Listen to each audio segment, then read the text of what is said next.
Bom dia, meu amigo e minha amiga. Que Deus abençoe o seu dia. Que a graça do Senhor, a paz do Senhor esteja sobre você, meu amigo e minha amiga. Que maravilhoso podemos iniciar nosso dia ouvindo e meditando na palavra de Deus, a Bíblia, a palavra que tem vida e direção para o nosso dia a dia. Hoje vamos meditar na carta de Paulo aos Hebreus, capítulo 11, no versículo 4 em diante. Na verdade, vamos ler apenas o versículo 4. Diz assim: Pela fé, Abel ofereceu a Deus mais excelente sacrifício do que Caim, pelo qual obteve testemunho de ser justo, tendo a aprovação de Deus quanto às suas ofertas. Por meio dela também, depois de morto, ainda fala. Devemos lembrar o contexto desta apresentação de Abel, aqui na carta aos Hebreus. O escritor está falando a respeito da fé, do quanto a fé é necessária para agradarmos a Deus. Ele, como nós vimos ontem, nos fala que a fé é a certeza de coisas que se esperam e a convicção de fatos que não se veem. A fé não é baseada apenas no que podemos ver, mas naquilo que cremos vindo do próprio Deus. Aquilo que cremos simplesmente por confiarmos em Deus e no que Ele é, na sua pessoa, no seu caráter, Ele como Criador e também como sustentador de todas as coisas. É pela fé que obtemos diante de Deus bom testemunho, como diz a palavra. É pela fé que podemos nos achegar a Ele. Sem fé, ninguém pode agradar a Deus. E aqui começa uma lista de chamados heróis da fé, onde o escritor começa falando a partir de Abel, vai passar por muitos homens e mulheres da Bíblia que viveram pela fé e pela fé deixaram a sua marca nessa terra. A história de Abel, você pode acompanhar comigo, está em Gênesis capítulo 4.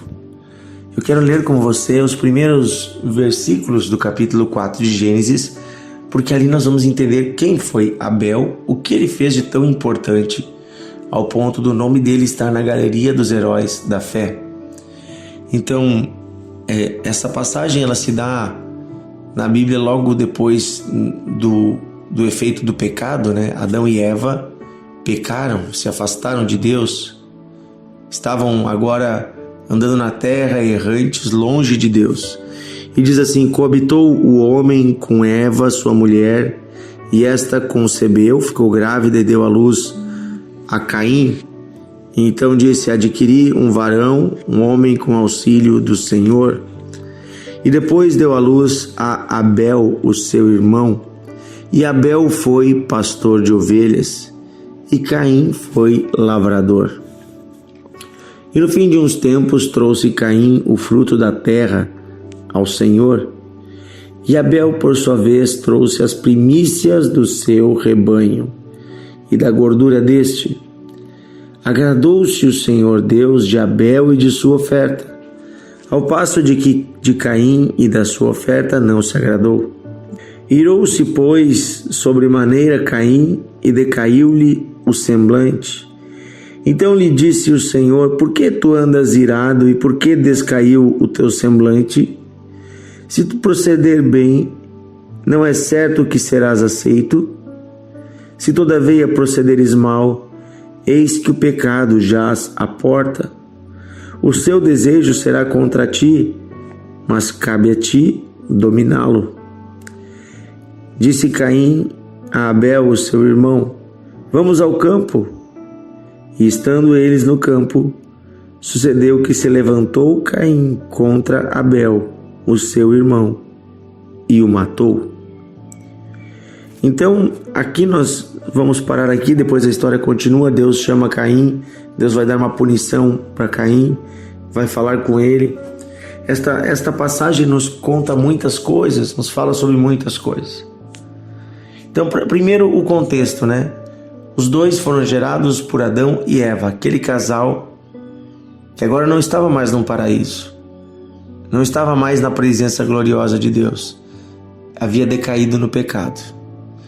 Por conta do pecado, a humanidade toda foi afetada, a começar por esses dois filhos. O Caim e o Abel foram afetados pelo pecado. Uma coisa que o pecado nos torna é egoístas, egocêntricos. E um dos frutos que nós vamos ver é a ira, né, no coração de Caim. Quando ele percebe que Deus não se agrada tanto dele, ele fica com ciúmes e com ira. Ao invés de buscar aprender a melhorar, ele fica com ira do seu irmão. Surge ali uma espécie de competição entre eles, de quem iria agradar a Deus. Caim oferece algo corriqueiro, pega um fruto da terra, diz que nem foi dos melhores frutos, ele pegou um fruto da terra e ofereceu ao Senhor. Um pouco do seu trabalho, ele foi lá, recolheu da terra e ofereceu. Já Abel ofereceu o melhor do seu gado e sacrificou o melhor do seu gado ao Senhor. E aqui tem duas coisas que agradam a Deus. Primeira coisa, que a gente dê o nosso melhor para Ele, porque tudo vem de Deus. Mas Deus merece o melhor, Deus não merece migalhas, Deus merece o melhor. E a segunda coisa, que é o motivo principal pelo qual Deus se agradou da oferta de Caim e não da oferta de Abel. A oferta de Caim era um sacrifício de sangue. E a Bíblia fala que sem derramamento de sangue não há remissão de pecados. Certamente os dois, estavam aqui tateando no escuro, procurando como agradar a Deus, como ter a bênção de Deus. Certamente Abel lembrou da história que seu pai e sua mãe lhe contavam, de quando eles pecaram, o primeiro pecado lá no jardim, o que Deus fez para cobrir a nudez deles. Deus sacrificou um animal. Deus fez uma roupa de pele de animais, ou seja, Deus teve que sacrificar animais, derramar sangue de animais para cobrir a nudez de Adão e Eva. Certamente pensando nisso, Abel pensou: o sacrifício que agrada a Deus inclui sangue. Para que os meus pecados sejam perdoados, é necessário que alguém morra. Então esse animal vai morrer no meu lugar, no lugar dos meus pecados. Ele entendeu que o preço do pecado era a morte. E ele ofereceu diante de Deus um sangue inocente, o sangue de um animal, já prefigurando o sangue inocente de Jesus Cristo, que na plenitude dos tempos viria para agora não perdoar o pecado apenas de um homem, mas de toda a humanidade que por meio da fé se achega a Deus. Desta forma, Caim se tornou o primeiro homem guiado pelos seus sentimentos a tirar a vida de alguém, mas Abel se tornou o primeiro profeta, porque pelo seu sacrifício ele já estava profetizando a vinda do Messias, a vinda do Cristo, aquele que inocentemente morreria pelos nossos pecados.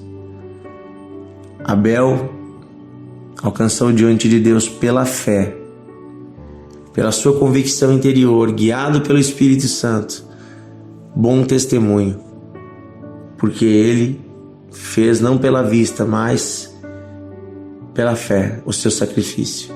Se tornou o primeiro mártir também da fé. Morreu pela sua fé. Quando você agrada a Deus, quando você começa a viver uma vida reta, isso gera no mundo espiritual oposição. Isso gera no mundo espiritual raiva, ira. As trevas não gostam disso. E com certeza Satanás vai levantar dos seus filhos pessoas para tentar lhe ferir, tentar lhe atacar.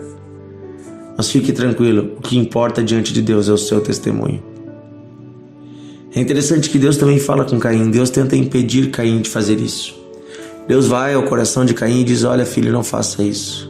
Cuidado com os teus sentimentos.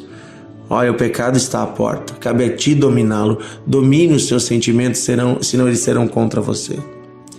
Isso também nos fala que Deus, mesmo quando nós estamos distantes, mesmo quando nós estamos andando no caminho torto, mesmo o maior dos pecadores, tem a voz do Espírito Santo no seu coração, dizendo: não faça isso. Deus, ele não impediu Caim de matar Abel. Isso mostra de que forma Deus age sobre a humanidade.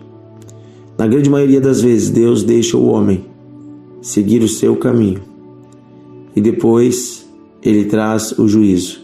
Mas enquanto o homem está seguindo o seu caminho, Deus trabalha no coração do homem pelo convencimento. Deus não tira de nós o livre-arbítrio, Deus não tira de nós nem mesmo o desejo e nem a capacidade para fazer o mal ou para fazer o bem. Mas Ele fala aos nossos corações, nos guiando para o caminho do bem. Que eu e você possamos ouvir a voz do Espírito Santo em nosso coração hoje e todos os dias, escolhendo o caminho do bem, escolhendo o caminho de agradar a Deus. Que possamos sacrificar os nossos próprios corações.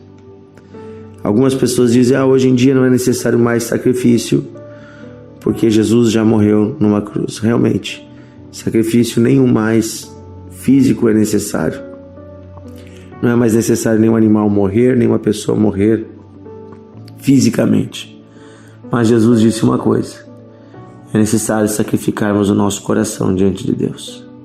Quando Ele diz: quem quiser me seguir, tome a sua cruz, negue-se a si mesmo e me siga.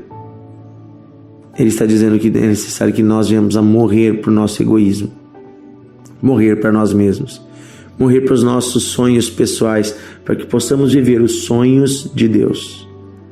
Amém? Que tenhamos um coração como o de Abel, um coração que entrega o melhor para Deus, um coração disposto a passar por injúrias e por ofensas sem se importar com isso, se o que importa é agradar a Deus. Pai querido, nós te agradecemos pelo testemunho de Abel e pelo sangue de Cristo que já foi derramado por nós na cruz. Agradecemos porque o Senhor nos ama. Agradecemos porque o Senhor fala com o seu Espírito ao nosso coração. Continua falando, Senhor.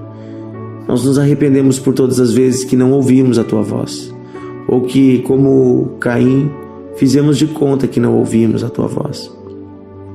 Queremos hoje, Senhor, seguir o exemplo de Abel, viver pela fé, não importando o que os outros pensam de nós. Queremos viver para o Teu agrado. Queremos sacrificar hoje na Tua presença os nossos corações, sacrificar nossos desejos maus, nossas impurezas.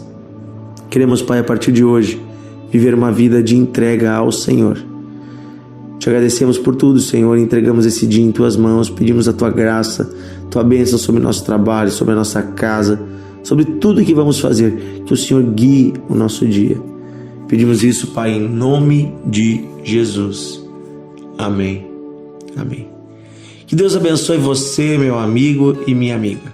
Amanhã estamos juntos para mais um Devocional de Fé. Compartilhe com seus amigos, convide para entrar no grupo. Que Deus abençoe a sua vida.